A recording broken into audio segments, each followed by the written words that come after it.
Summer is only a few weeks old, but school supplies are already starting to appear in store aisles.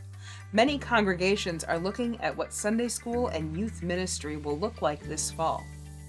We'll be coming to you soon with some information and resources for Rally Day celebrations. Today, we want to share with you one resource that the South Carolina Synod offers for making your fellowship and learning experiences as safe as they can be for children, youth, and vulnerable adults. Yeah, absolutely. And it's great timing as well. Just last week, I attended, of course, basic boundary training, and many of our colleagues were a part of that as well. And it came up, the question actually came up about how do we vet our volunteers that are working with, as you just pointed out, children, youth, and vulnerable adults. And one of the resources that came up was safe gatherings. Do we have, I believe we do have a subscription to Safe Gatherings as a resource for the South Carolina Synod? Yes, South Carolina Synod has a subscription to Safe Gatherings, which is a company that runs background checks and offers training for staff and volunteers in congregations. The cost per applicant, which is running at $37 on the day that we're filming this, includes 2 electronic reference checks, a national criminal background check, a 7-year county of residence background check, national and state of residence sex offender registry checks, and abuse prevention and boundary awareness training. Now, for additional costs, Safe Gatherings can also do a multiple county of residence background check or a driving record check for those whose ministry will involve driving on behalf of the congregation. Safe Gatherings approval is good for 2 years, and the training is all done online. It's divided into 6 units that focus on the most important topics. It includes focus on children and youth and vulnerable adults, including people who are elderly or disabled. The training is actually available in English or Spanish, and it can be done in multiple sessions. If you don't have an hour and a half to 2 hours to sit down all in one chunk, you can break it up as your schedule decides. It ends with a test, and volunteers are expected to pass at least 80% at the test at the end of the training. And all of this is done online? Mm-hmm. Yeah. That is excellent. And so any congregation can simply, in South Carolina, because we have this subscription, can do that. So the question becomes, how do our congregations get involved in using this wonderful resource? If congregations are interested in getting involved, the first thing they need to do is talk among their leadership and decide who's going to be the administrator for the congregation. Safe Gatherings will set up an account for the administrator, where that person can see who has started the application process and who has finished. Automatic reminders are also set up so that people whose approval time is running short, say they're hitting the end of that 2-year mark, they'll receive automatic reminders that it's time to go and reapply.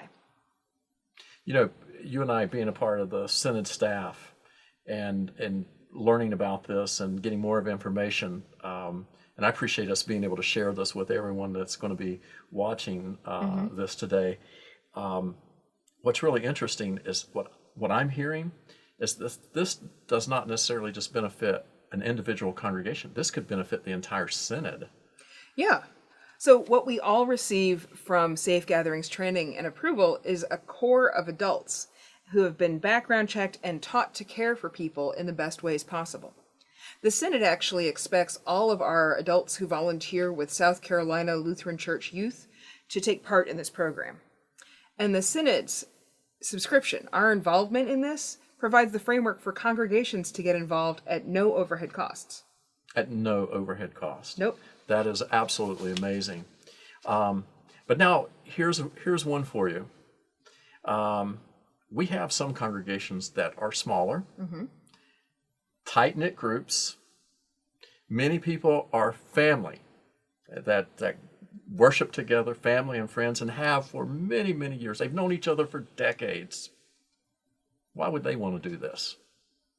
Well, I think there's really 3 reasons that congregations might want to do this, even if they've all known each other forever. The first is that it makes insurance companies really happy. Insurance companies often have lower rates for congregations that participate in child abuse prevention training or background checks. So congregations can check with their insurance providers to get more information about those kinds of possibilities. Another benefit can be preventing volunteers from false accusations. Many times, accusations of neglect or abuse are valid, but sometimes children or adults can say things that are untrue. Having a high standard of behavior among church leaders can prevent damage to the entire community. A third reason, and I think what might be the most important, is that this training also helps folks notice signs of abuse or neglect among those that they're working with. It teaches them what to do when they have these suspicions. So training like this might help a congregation's child or a visiting child or a vulnerable adult escape from a harmful situation. Oh, that is, I mean, just listening to all the reasons you just gave as to why a congregation participate in this. Actually, if I were attending a congregation that had gone through safe gatherings and knew that, I would actually, as a guest, would feel probably very comfortable, even with my 13-year-old daughter being a part of a youth group or what have you, knowing that this kind of work had been done.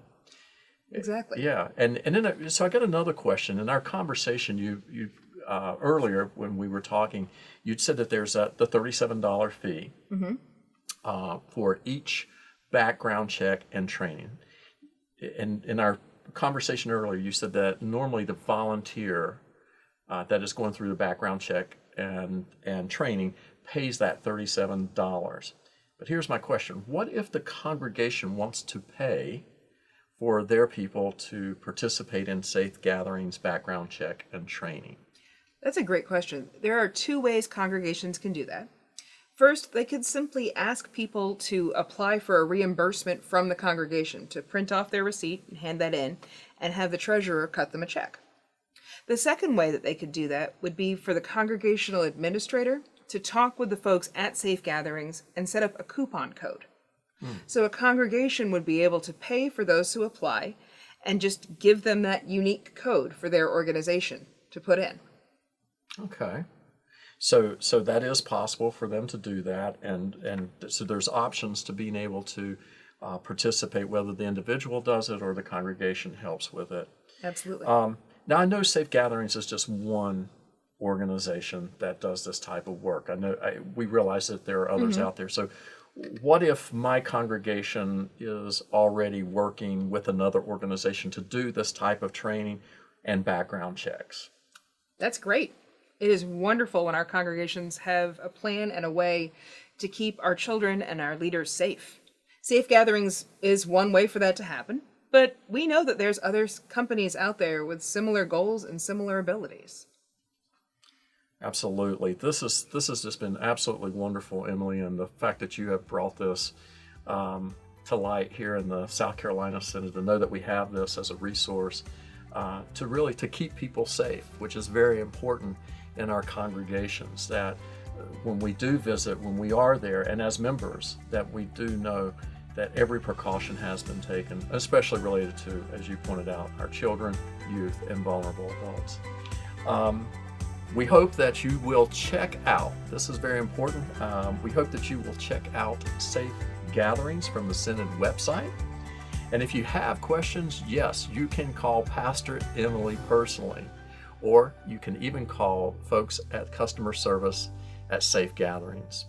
We will be coming back to you again soon and bringing you some more resources. We have enjoyed this time with you and hope that you have found it very beneficial today.